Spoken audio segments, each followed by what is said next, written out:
Pertanyaan kali ini datang dari Mariam Pratama. Aku udah coba 2 minggu kok nimbang minggu lalu turun, ini kok naik, udah minggu kedua. Tolong dong jelaskan gimana ya, perasaan aku sudah benar. Nah ini sering dialami ya sama orang yang lagi diet ya, baper nih kalau lihat timbangan gitu ya. Minggu ini turun, perasaan juga dietnya sudah jalan terus seperti yang minggu lalu gitu ya, tapi kok tiba-tiba minggu ini malah naik, itu kenapa ya? Nah kita akan bahas jawabannya di video kali ini biar kamu nggak baper. Simak sampai habis.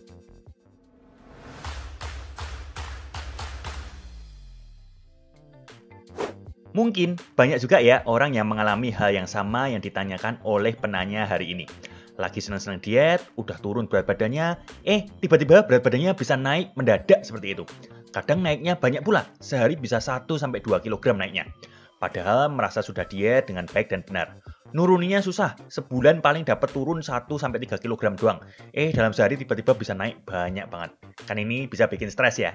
Nah, kali ini akan aku jelaskan ya berbagai alasannya kenapa berat badan bisa naik mendadak secara tiba-tiba. Pertama-tama kita perlu ingat dulu, konteksnya di sini kan bahas orang mau nurunin berat badan ya. Makanya dia nimbang berat badan, supaya tahu angkanya berapa, turun atau enggak seperti itu. Tapi bisa kita spesifikkan lagi nih, yang mau diturunin pas kita nurunin berat badan itu sebenarnya kadar lemak tubuh. Sedangkan yang kita timbang itu nggak cuman kadar lemak tubuh kita. Lemak juga ikut ketimbang, otot juga ketimbang, tulang ketimbang juga, organ ketimbang juga, dan lain sebagainya. Nah, dari berbagai hal yang kita timbang ini, ada 2 hal yang sangat fluktuatif berubah dari hari ke hari dan ikut ketimbang juga. Bukan lemak, tapi air dan juga isi perut kita. Sederhananya, coba gini deh soal kadar air tubuh dulu ya. Coba kamu sekarang nimbang berat badan. Terus silahkan masuk ke ruangan sauna gitu ya yang panas setengah jam sampai keringatnya keluar banyak. Terus nimbang lagi. Pasti akan turun berat badannya. Nah, habis nimbang tuh, coba minum air lagi segelas kecil.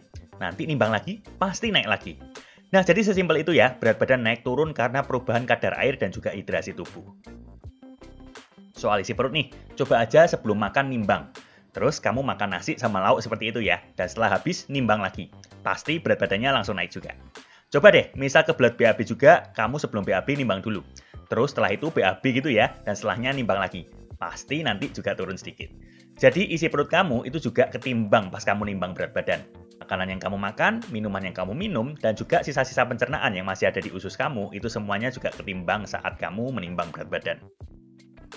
Nah, sekali lagi kadar air tubuh dan juga isi perut itu sangat fluktuatif. Bisa berubah banyak dalam hitungan jam dan menit, bahkan detik ya. Lalu setelah paham betapa mudahnya kedua hal ini naik turun, sekarang kita lihat konteks orang lagi diet. Karena pengaruhnya banyak banget ke kadar air tubuh dan juga ke isi perut tadi. Kalau lagi diet nih, kebanyakan orang akan melakukan beberapa hal seperti ini. Yang pertama, mengurangi porsi makan. Misal nih sebelumnya makan nasi sepiring, jadi makan nasi setengah piring doang. Biasanya makan gorengan, jadi nggak ngambil gorengan. Biasanya nyemil, jadi nggak nyemil. Jadi ada porsi makanan yang dikurangi.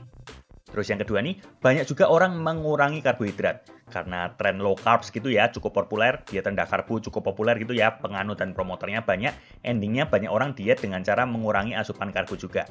Mereka menghindari gula, mengurangi konsumsi tepung, pokoknya sumber karbohidrat itu dikurangi atau bahkan dihindari. Bahkan sudah banyak yang modelnya very low carbs seperti itu ya, seperti diet keto misalnya.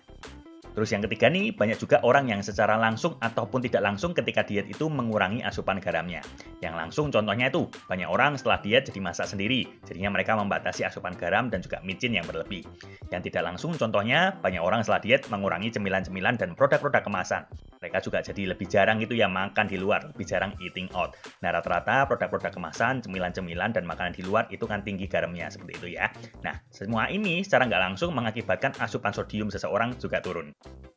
Nah, ketiga hal tadi, mengurangi porsi, mengurangi karbo, mengurangi garam tadi ya, akan sangat berpengaruh ke kadar air dan isi perut kita. Pas ngurangin porsi misalnya, hitung aja tuh ya, berapa gram makanan sudah hilang dari perputaran isi perut kamu sehari-hari. Misalnya ya, biasa sekali makan berat gitu ya, nasi plus lauknya bisa 400 gram, dan itu dimakan 3 kali sehari.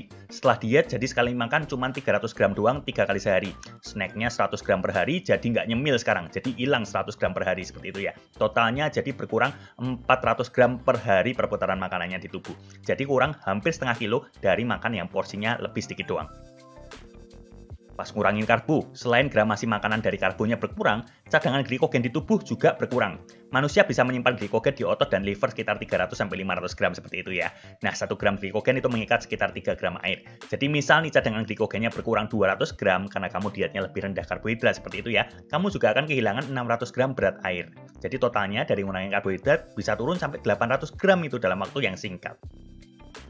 Terus sodium juga nih, secara akut bisa mengubah kadar air tubuh kita. Kalau sodiumnya makin rendah, makin sedikit juga retensi air pada tubuh dalam waktu yang singkat. Nah, diet rendah sodium sering digunakan ini untuk memotong berat badan dalam waktu singkat oleh atlet-atlet seperti itu ya. Banyak dari mereka cuma konsumsi 1-1,5 mg sodium, dan itu bisa menurunkan kadar air tubuh hingga setengah kilo dalam 1 hari, dan dalam 1 minggu, apabila diteruskan bisa turun sampai 1,5 kg.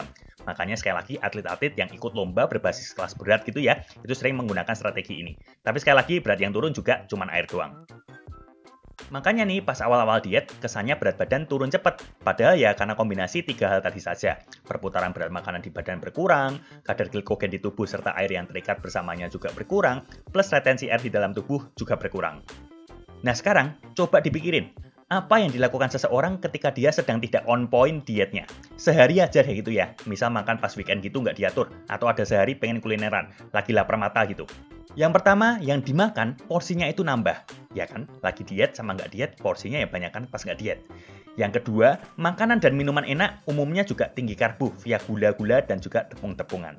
Terus yang ketiga, asupan sodium juga naik, karena yang enak-enak seringkali juga gurih-gurih, jadi tinggi sodium juga.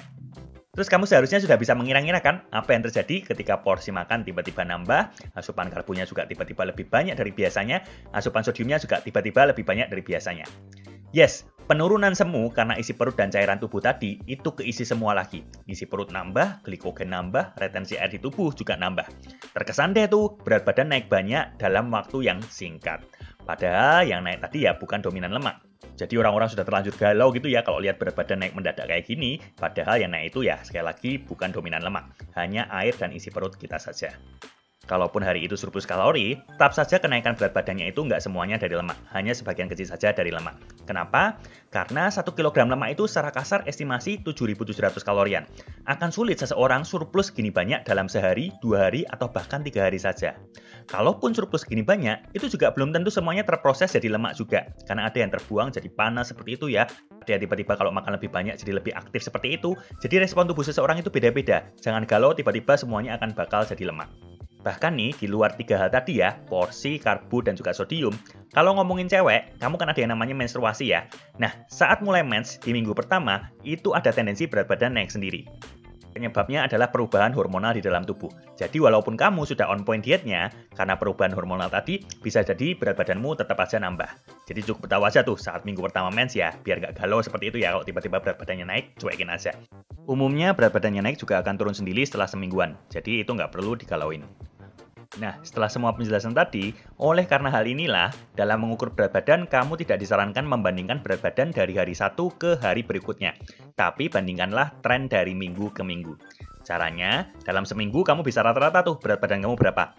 Misal Senin sampai Minggu sempat nimbang 5 kali, ya di total aja berat badan semuanya berapa, lalu dibagi 5. Nah, itulah berat badan kamu dalam minggu itu. Minggu depannya begitu lagi, dihitung lagi rata-ratanya. Minggu depannya gitu lagi, dihitung lagi rata-ratanya. Dan seterusnya. Jadi kamu ada catatan rata-rata berat badan tiap minggu itu berapa. Nah, kamu bisa lihat tren jangka panjangnya itu seperti apa. Walaupun dari hari ke hari berat badannya naik turun, fluktuatif seperti itu, tapi selama dietmu on point, tren jangka panjangnya pasti akan bagus.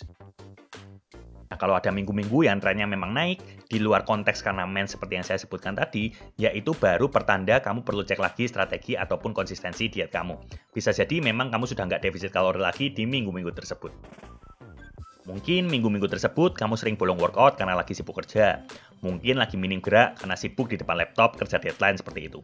Mungkin ada beberapa hari kamu makan berlebih karena lagi liburan. Mungkin lebih sering nyemil karena lagi banyak pikiran. Mungkin jadi ketambahan makan di malam hari karena lagi sering begadang. Dan berbagai skenario lainnya yang membuat kalori masukmu bertambah dan kalori keluarmu itu berkurang. Jadi dievaluasi aja, dan soal berat badan naik mendadak dari satu hari ke hari lainnya, itu nggak usah digalauin.